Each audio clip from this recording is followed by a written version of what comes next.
Joining us now, Republican Congressman Jimmy Patronis of Florida. Congressman, I want to ask you the reverse of what I just asked your Democratic colleague.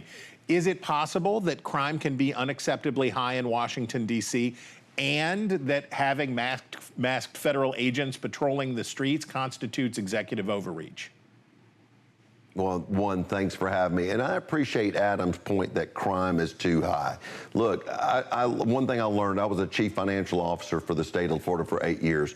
You don't have nice businesses, you don't have safe places to take your kids, you don't have good churches and schools unless it's safe. And this is exactly what the president's doing. I'll remind people, Washington, D.C. is a federal city. It's been created by the federal government. The president is totally within his jurisdiction to make the city the safest it needs to be. And as a taxpayer of Florida District 1, our citizens deserve it to be the safest city in America. Okay, but not to be a stickler here, but this is your job, right? Congress is responsible for the District of Columbia, ultimately not the president. He's certainly within his powers to declare this emergency and do this stuff. But if this is an emergency, it's an emergency that the Republican-controlled Congress allowed to take place. But the most notable piece of D.C. legislation from this Congress was cutting the district's budget by $1 billion. President Trump says he expects Congress to extend this emergency authority after the current 30-day period expires. But is there some chance here that instead Congress is going to step up and do its job as it relates to the federal district? I am fine giving the president the authority to extend that 30-day period. This is something that's going to have actioned that only, in my opinion, the president can act with right now swiftly. You will see action, I hope, when we get back into D.C. and do exactly that, to be able to assert ourselves to save the city. Our citizens do not deserve to have these horrific crimes taking place on the streets of the greatest city in America.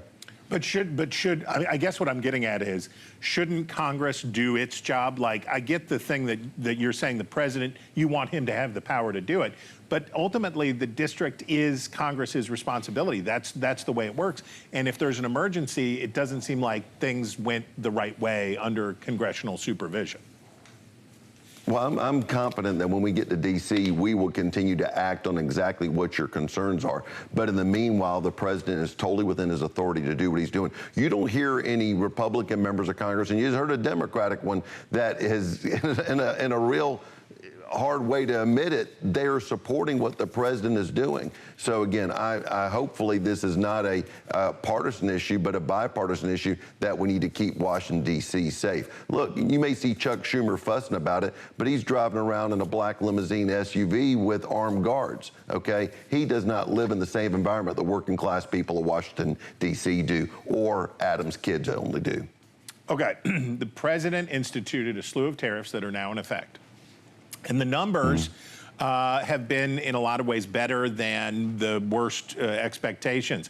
Inflation has held steady, basically just below 3%. But there is a sign of what may be to come, with wholesale prices rising nearly a point in July. And the latest consumer confidence numbers from the University of Michigan show a 5-point drop from just last month. It seems like higher prices in struggling markets is more of an if, but not when, not an if question, but a when question. Is that right? Well, this is why it's so important to lower interest rates. There's a cost of business that's taking place, as you point out, the concern of wholesale goods.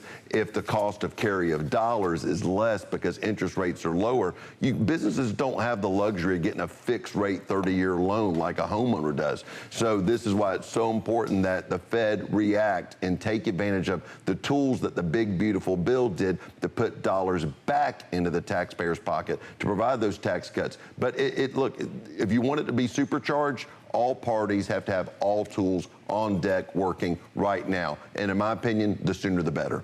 See, this is why you ask a CFO. You ask a CFO when you want to know. Okay, before we let you go, the president is going to meet with Volodymyr Zelensky and European leaders at the White House tomorrow in what I am sure the Ukrainian president hopes will be a much different visit than his last one. But a lot has changed in the last 6 months, especially with Republicans. In a recent Pew Research survey, there was a 12-point increase among Republicans from March to August. who believe in those who believe that the U.S. has a responsibility here to help Ukraine.